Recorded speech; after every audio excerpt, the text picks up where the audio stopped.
할렐루야. 주님의 은혜가 오늘도 여러분 삶 가운데 가득하시기를 주의 이름으로 축원을 드립니다. 자, 이제 성전 무너지는 얘기 이미 말씀을 드렸습니다. 뭡니까? 하늘의 해와 달과 별이 떨어지는 것. 이게 마지막 때의 현상이 아니라 하늘의 해와 달과 별들은 이 세상의 권세를 잡은 자들, 다니엘서, 이사야서를 보시면 아시겠지만 하늘에 떠있던 해와 달과 별들이 떨어졌다. 이사야서에서는 특별히 그 해와 달과 별이 떨어진 것을 바벨론이 멸망하는 걸로 얘기를 했습니다.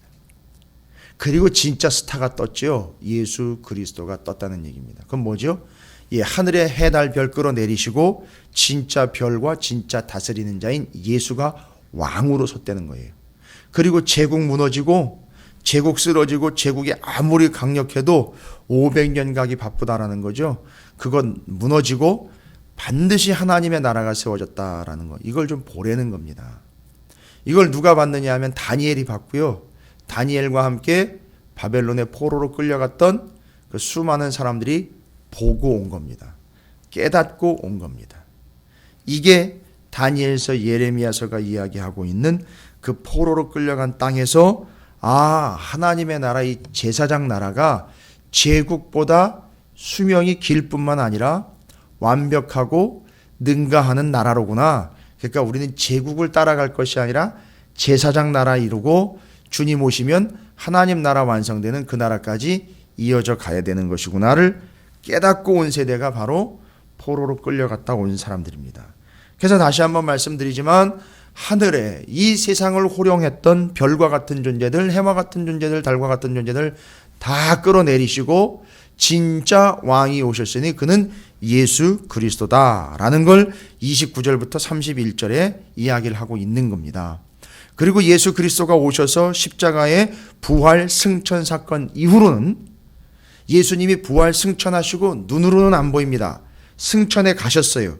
그런데 떠나가신 게 아니라 가시면서 내가 너희와 함께 한다라는 것으로 성령을 보내주셨습니다. 지금 주님이 우리와 성령으로 함께 하시는 거예요. 그런데 그 주님은, 승천하신 주님은 다시 오실 겁니다. 그러면 우리는 어느 시대를 살아가고 있죠? 십자가의 부활 승천 이후와 주님의 재림으로 다시 오실 요 사이를 살아가고 있는 겁니다. 이걸 다 통틀어 마지막 때라고 그래요. 요 때를요. 이게 나머지 70일 중에 69일에 빼고 한 일에 남아있는 그 한 일에라고 이야기를 해요. 그래서 요 시대를 살아가고 있는 우리는 눈으로 지금 성전 무너지는 걸 봤단 말이죠. 물론 이제 마태복음은 성전 무너지기 좀 직전에 기록된 거지만 마태복음을 읽고 난 다음에 몇 년 뒤에 진짜 눈앞에서 성전이 로마에 의해서 무너지는 걸 봤어요. 와, 이게 말씀대로 되어 가는구나 이거. 그럼 뭘까?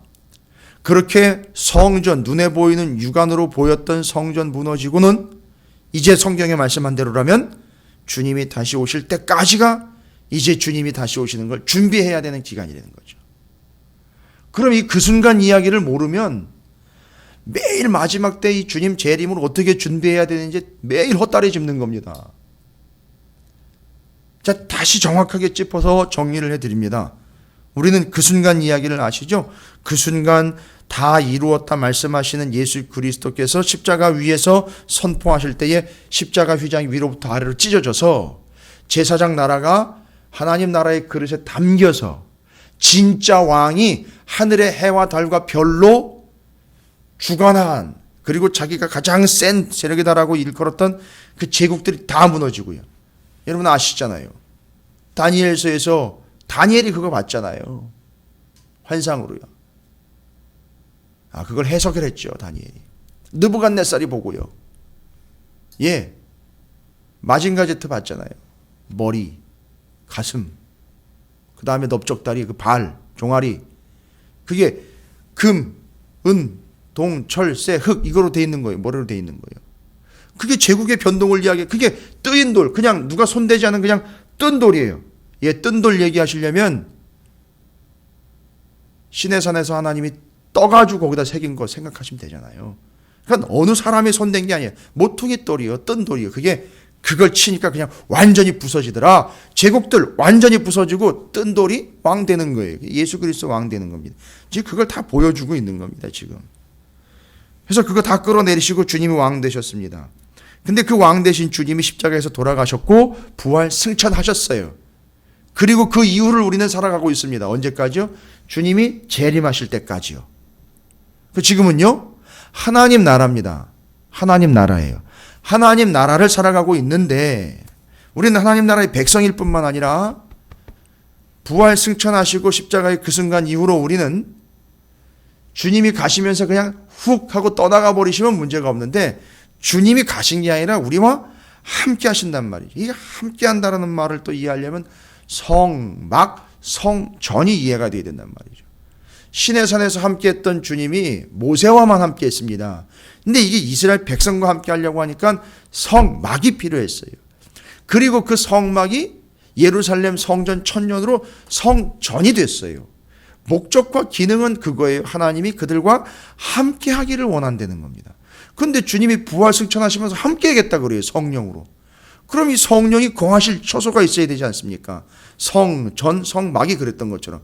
알고 봤더니 십자가 사건 그 순간 이후로 주님은 올라가셨지만 주님이 성령으로 함께 하신다 그랬으니까 함께 하실 처소가 필요했는데 어느 공간 한 곳에만 함께 하시는 게 아니라 임재하시는 게 아니라 각 사람 마음에, 왜요? 이제 예수를 믿는 자들마다 그 사람 마음에 성령이 그에게 임재하시는 겁니다. 그래서 그 사람이 성전이 되는 거예요. 그래서 너희 몸이 성전 되는 것을, 거룩한 성전인 것을 너희가 알지 못하느냐. 그럼 이제 우리는 어떻게 살아갑니까? 하나님 나라의 백성으로 주님이 다시 오실 때까지요. 하나님의 절대 왕권에 절대 복종하면서 살아가는 거예요. 이거는 이젠 다른 여지가 없습니다. 아니 빈틈이 없어요. 바늘 하나 들어갈 구멍도 없는 거예요. 아주 완벽하고 철저하게 하나님의 통치하시는 하나님의 나라입니다. 어영부영 이것도 쫓아가고 저것도 쫓아가는 거, 미안한 얘기지만 그 사람은 마지막이 훤히 보여요. 주님 다시 오셨을 때예요. 그거 끝나는 겁니다. 그래서 지금은 하나님 나라이기 때문에 하나님의 통치에 절대 복종해야 돼요. 그 다음에 이제 십자가 그 순간 이후로 우리는 주의 하나님의 거룩한 성전이 되었기 때문에 성령이 임하시는, 주님이 함께 하시는 거룩한 성전이 되어서 주님 오실 때까지, 다시 오실 때까지 살아가야 되기 때문에 우리는 이제 성전으로서 기능을 해야 돼요. 기능이라는 건요, 제사 드리고 이런 거 아니고요, 멸망에 가증한 것이 우리 안에 수도록 해서는 안 된다는 거예요. 이 성전 안에요. 이게 마지막 때를 살아가고 있는 우리의 자세가 돼야 된다는 거죠. 첫 번째 절대 복종이라고 그랬죠. 왜요? 하나님 나라니까요. 지금은 제국도 아니고요. 이스라엘 백성들이 바벨론 70년 끌려갔다가 다 확인하고 왔어요. 야, 이거 제국이라고, 바벨론이라고, 바사라고 지금 따라갈 게 아니구나. 이제 오늘도 느헤미야 얘기를 우리가 잠깐 살피겠지만 저녁 때 느헤미야 같은 사람들이 다 깨달았어요. 다 깨달았습니다. 제국가 아니라 제사장 나라다. 하나님이다. 그러니까 우리 지금 하나님 나라인 거예요. 그래서 하나님 나라를 절대 순종하고 복종하고 순복하면서 가야 된다라는 거.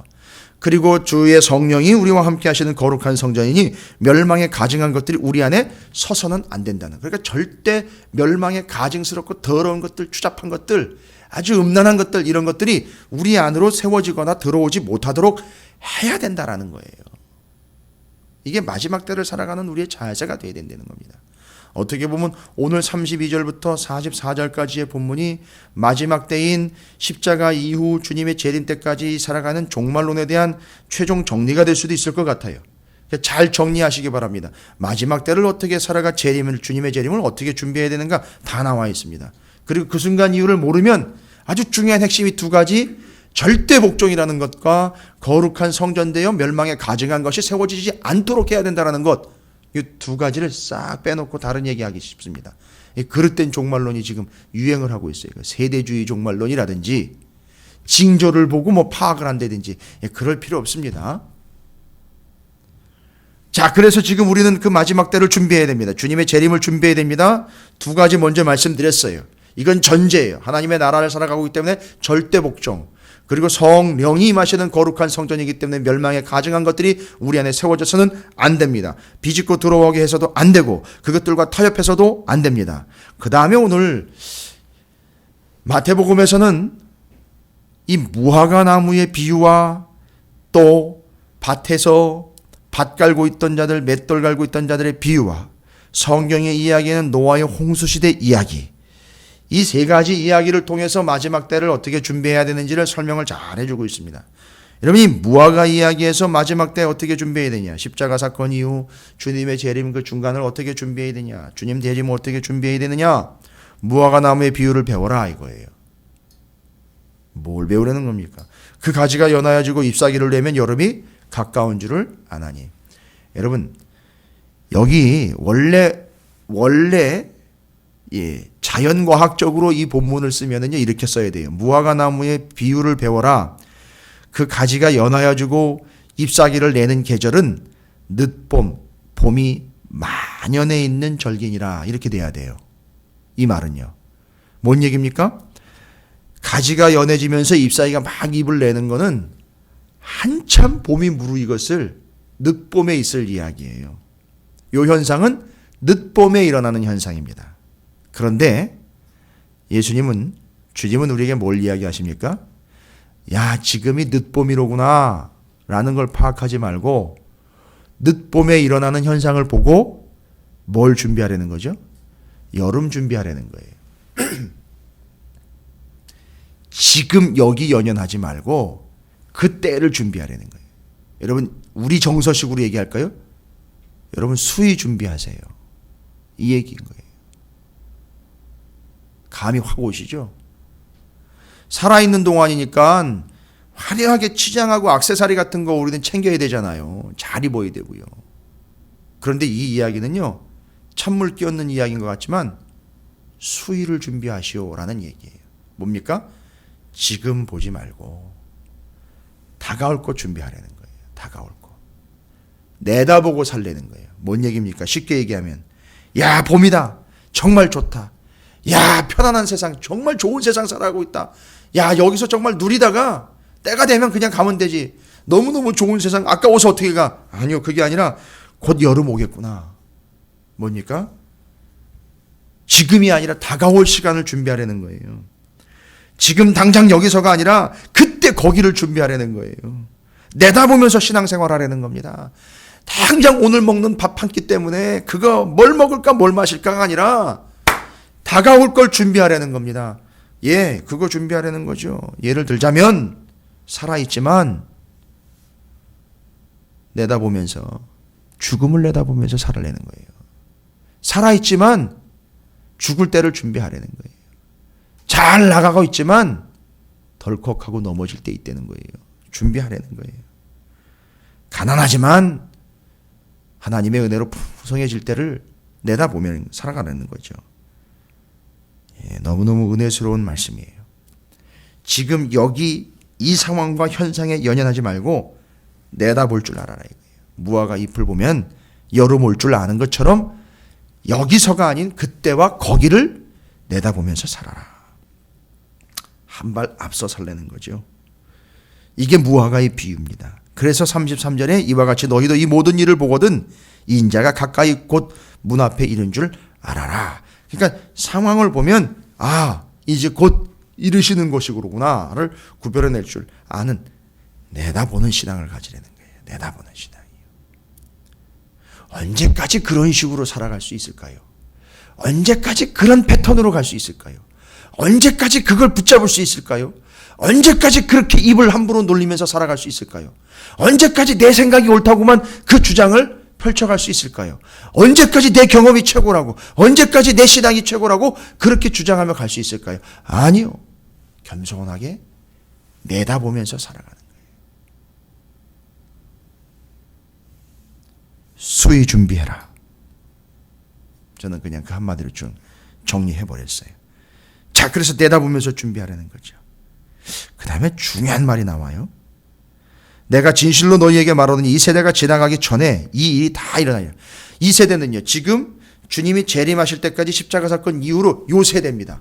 이게 지나가기 전에 이루어질 거 다 이루어진다는 거예요. 뭐 하나 생략하고 대충 넘어가시는 일이 없다는 거예요. 그러니까 그때 준비할 때 차분히 여기서 당할 것 다 당하고 감당할 것 다 감당하면서 준비하라는 거고, 한 가지 중요한 원칙을 이야기합니다. 35절에 천지는 없어질지언정 내 말은 없어지지 아니하리라. 예, 주님 다시 오실 때까지 중요한 지침이 무화과 비유에 이어서 하나씩 더 이야기합니다. 뭘 준비하는 겁니까? 라고 이야기할 때 그때를 준비하면서 살아가는 건데, 천지는 없어질지언정 내 말은 없어지지 아니하리라. 좀 생뚱맞은 것 같은데 잘 보시면 지금 우리가 살아가고 있는 이 때에 주님 다시 오시면 눈에 보이는 게 다 없어지죠. 이걸 이해하시기 쉽게 뒤에 노아의 홍수 때 이야기로 얘기했어요. 노아의 홍수 때요. 노아의 홍수 때 많은 사람들이 눈에 보이는 걸 쫓아다니면서 즐기고 장가도 가고 또 그 다음에 누릴 것 다 누리고 시집 가고 했다고 그래요. 눈에 보이는 대로. 그렇죠. 근데 홍수가 임하자 어떻게 됐죠? 다 물로 싹 덮어버리니까 그동안에 그 사람들이 눈에 보이는 걸 쫓았던 눈에 보이는 게 싹 다 없어졌어요. 눈에 보였던 게 다 없어진 거예요. 심판이 탁 임하니까. 마지막 때 그럴 거라는 거죠. 눈에 보이는 건 다 없어지는 거예요. 그래서 성전 무너진 거, 눈에 보였던 거 무너지는 걸 미리 앞에서 얘기를 한 거예요. 그리고 눈에 보였던 거가 아닌 눈에 보이지 않는 이 몸이 성전된 자로 살아가는 건 눈에 보이지 않는 걸 보면서 살아가라는 거고, 노아의 홍수 때처럼 눈에 보이는 걸 쫓았던 사람들이 마지막 홍수 때 그냥 다 쓸려가면서 눈에 다 보이지 않게 돼버린 거예요. 그리고 누구만 남은 거죠? 노아의 8 식구만 남은 거예요. 방주와 함께. 그건 뭐지요? 방주와 노아만 남은 게 아니라 끝까지 홍수가 일고 홍수가 다 창일해 가지고선 눈에 보이는 건 싹 다 사라질 때까지도 노아는 사라지지 않는 말씀을 붙잡았다는 거예요. 요게 방법이에요. 이게 마지막 때까지 마지막 때까지 준비해야 되는 거예요. 마지막 때가 오기 전에 준비해야 될 게 있고요. 마지막 때까지 준비해야 될 게 있어요. 근데 거의 일맥상통하는데 바로 노아의 홍수 이야기를 보면 홍수 이후까지도 보시면 아시잖아요. 홍수 이후까지도 노아는 말씀을 계속 붙잡았다는 거예요. 뭔 얘기입니까? 노아가 살아남은 게 아니라 말씀이 그를 살아남게 한 거예요. 그러니까 다 없어지고 세상이 다 쓸려가고 다 사라져도 뭐는 남는다? 말씀은 남는다. 주님 오실 때까지 여러분 붙잡아야 되는 게 뭔지 아십니까? 말씀 붙잡아야 된다는 거예요. 왜요? 사라지지 않으니까요. 말씀은 사라지지 않으니까요. 좀 쓸쓸한 얘기지만 섭섭할 수도 있지만 우리는 사라져도요. 당장 말씀은 사라지지 않아요. 누가 지혜로운 사람인지 아십니까? 사라지지 않는 말씀을 사라질 존재가 붙잡으며 살아가는 게 아주 현명한 방법인 거죠. 그래서 사라지지 않는, 천지는 없어지지만 내 말은 없어지지 아니 하나님의 말씀 붙잡는 삶이에요. 주님 오실 때까지. 이게 방법입니다. 내다보며 살아라. 말씀 붙잡으며 살아라. 거룩한 성전 되어 살아라. 절대 복종하며 살아라. 36절에 보면 이제 또 중요한 얘기죠. 그러나 그날과 그때는 아무도 모르나니 하늘의 천사도 아들도 모르고 오직 아버지만 아시느냐. 섭섭하게 여기지 마세요. 아무도 모른다. 아무도 모른다. 왜일까요? 이건 미스테리나 궁금을 증폭하는 너무너무 궁금한 때 아니요. 이건 제가 말씀드린 것처럼 제일 첫 번째 조건이지 하나님 나라. 절대 왕권, 하나님의 왕권. 하나님만 아시는 거예요. 함부로 왕의 것을 알려고 하지 마십시오. 왕이 알려주지 않는 한은 왕의 것을 알려고 하는 자는 죽기를 각오한 자나 마찬가지예요. 이건 왕이 가지고 있는 권한이에요. 그때와 그 시는요. 그러니까 그걸 알려고 하지 마십시오. 여러분 어떤 건방진 신하가 왕한테 가가지고선 물어봐요. 언제쯤 어떻게 하실 겁니까? 물어봐요. 이게 말이 됩니까? 지금이야 대통령한테 밑에 있는 보좌관이나 사람들이 물어볼 수도 있다라고 하죠. 아니요. 옛날에 하나님이 왕으로 계시는 이 개념을 이해하려면 옛날에 제국들의 왕들한테 가가지고선 밑에 있는 자들이 물어봐요. 도대체 어떻게 하시려고 그러십니까? 죽으려고 환장한 거죠. 뭘 물어봐. 시키면 시키는 대로 하는 거지. 이게 그 왕이란 말이죠. 왕은 누구를 알려줘야 될 의무가 있는 게 아니고 그냥 왕이 해야 되겠다. 때가 되면 그냥 하면 따라오는 거예요. 그걸 알려고 하지 말란 말이죠. 너무 섭섭하게 듣지 마시고요. 왕이 안 알려줬다 하고 또 짜증내거나 이러지 마시고 왕이 이야기하려고 하는 그때와 그 시를 알아내려고 하지 마시고요. 왕을 알아내시라고요. 왕이 그때가 언제인지를 이야기하려고 하는 걸 캐내려고 하지 마시고 그 왕이 어떤 분인지를 알아야 한다는 거예요. 그분이 어떤 분인지를 알아야 되는 거죠. 네가 어려서부터 성경을 알았나니 하나님을 아는 것이 또 나를 보내신 이를 믿는 것이 그게 하나님의 일이라고요. 하나님을 아는 게요. 성경을 아는 게 그게 영생이라고 그랬어요. 여러분 우리는 그 때를 그 시를 알아내려고 하는 게 아니고요. 하나님 그분을 알아가려고 하는 삶을 살아야 된다는 걸 이야기하는 거죠. 그래서 그날과 그때는 아무도 모르나니 라는 건 이건 우리를 입을 막으려고 하는 게 아니라 이건 절대 하나님의 권위예요. 그건 하나님의 권력이고 하나님의 영역이에요. 그분이 절대 왕권을 가지고 계시기 때문에 좀 한마디로 인간으로서 건방지게 하나님에게 때를 물으려고 하지 마시고 명령권자인 하나님에게 절대 그냥 복종하시면 눈치를 보면 알잖아요. 이때쯤이면 이런 명령이 떨어지겠구나. 예, 그렇게 알아가는 거예요. 그걸 위해서 뭘 주셨다고요? 말씀을 주셨다고요. 말씀이요. 그리고 노아의 홍수 때 얘기를 하는 거예요. 그 노아의 홍수 때 어떤 이들은 하나님의 말씀대로 따랐고 어떤 이들은 하나님의 말씀에서 완전히 죄된 삶을 살았다. 이거예요. 그래서 멸망 순간까지 말씀을 붙잡고 있었던 그들은 살아났고 멸망 순간에도 하나님의 말씀을 붙잡지 못했던 그들은 내다보지 못한 결과로 멸망을 겪게 되고 사라지게 되었다라는 겁니다. 그래서 이 천지는 다 없어져도 하나님의 말씀은 사라지지 않는다.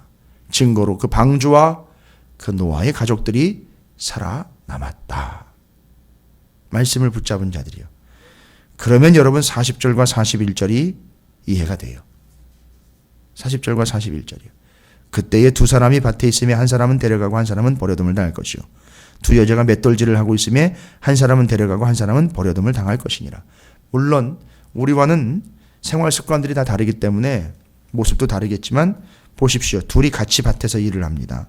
둘이 같이 맷돌질을 해요. 우리나라 정서를 보면 둘이 같이 어이를 붙잡아요. 그러다가 하나가 데려감을 당합니다. 밭에서는요. 밭에서도 쟁기를 잡고 있었겠죠. 열심히 붙잡고 있었겠죠. 똑같아요. 모습은 같이 일하고 있었다고요. 같이. 그 밭에 같이 있었고요. 같이 맷돌을 붙잡고 있었단 말이죠. 근데 어느 누구는 데려갔고 어느 누구는 남겨짐을 당했어요. 왜 이런 차이가 있을까요? 앞에 있는 걸 보시면 아시잖아요. 앞에.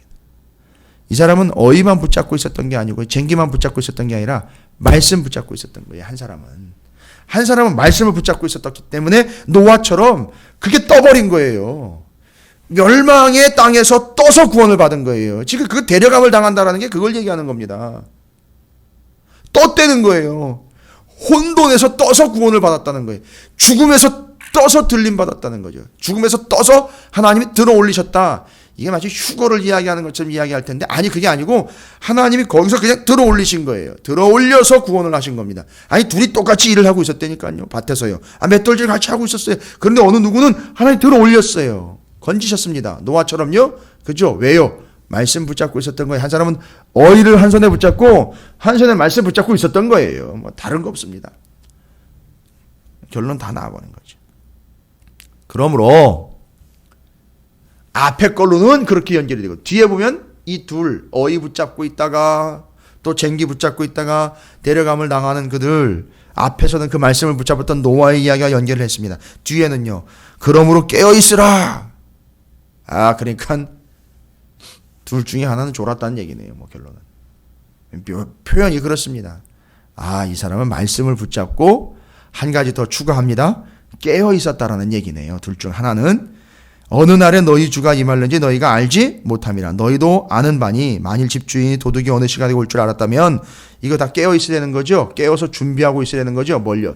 주님 오실 때를 그렇게 준비하는 거예요. 제가 지금 쭉 말씀드린 그 여러 가지 사항들을 준비하려는 거죠. 깨어 있으라는 건요. 성경에서는요. 다른 거 얘기하지 않아요. 성경에서는 깨어 있으라는 거는 마태복음 26장 41절, 고린도전서, 골로새서에 다 그렇게 얘기해. 깨어 기도해라.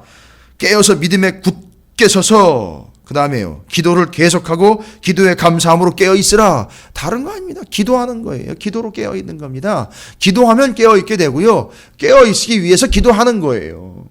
예. 마지막을 누가 잘 준비하는가 봤더니만 말씀 붙잡고 기도하고 있는 사람들이에요. 결국 기도하는 사람들 보면 깨어 있는 거예요. 그게 마지막 준비하고 있다는 얘기입니다. 다른 거 이야기할 필요 없어요. 여러분, 이게 마지막 때를 준비하는 방법과 자세고 모습입니다. 원리고 원칙이에요. 십자가 그 이후로 여러분 하나님 나라예요. 하나님의 절대 왕권에 절대 복종하세요. 그게 재림 준비하는 거예요. 멸망에 가증한 것이 이 안에 세워지지 않는 거룩한 성전으로 살아가세요. 내다보면서 사세요. 수위 준비하세요.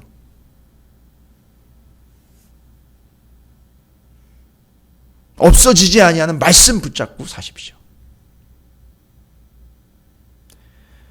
그때는 아무도 모릅니다. 그러니까 때를 알려고 하지 마시고 그때를 주관하시는 하나님이 어떤 분인지를 알려고 하세요. 말씀 붙잡으면서. 뒤로 또 기도가 연결됐잖아요. 예, 말씀과 기도를 붙잡은 이들은요. 마지막 때를 준비하는 것 같죠? 하나님을 기가 막히게 알아내는 사람들이 될 거예요. 그리고 깨어서 준비하고 있어라. 기도해라. 이 얘기예요. 여러분 마지막 때를 이렇게 정신 차리고 준비해야 하는 우리의 본분을 말씀으로 다 나눠드렸어요. 여러분 기억하시고 이때 마지막 때를 살아가고 있는 우리가 주님의 재림을 준비하는 온전한 주의 거룩한 성전들로 마지막 때를 살아가는 그러나 마지막 때이지만 분명하게 주님이 오실 것을 준비하고 있다가 주님을 온전히 맞이할 수 있는 우리 모두가 되기를 주의 이름으로 축원을 드립니다.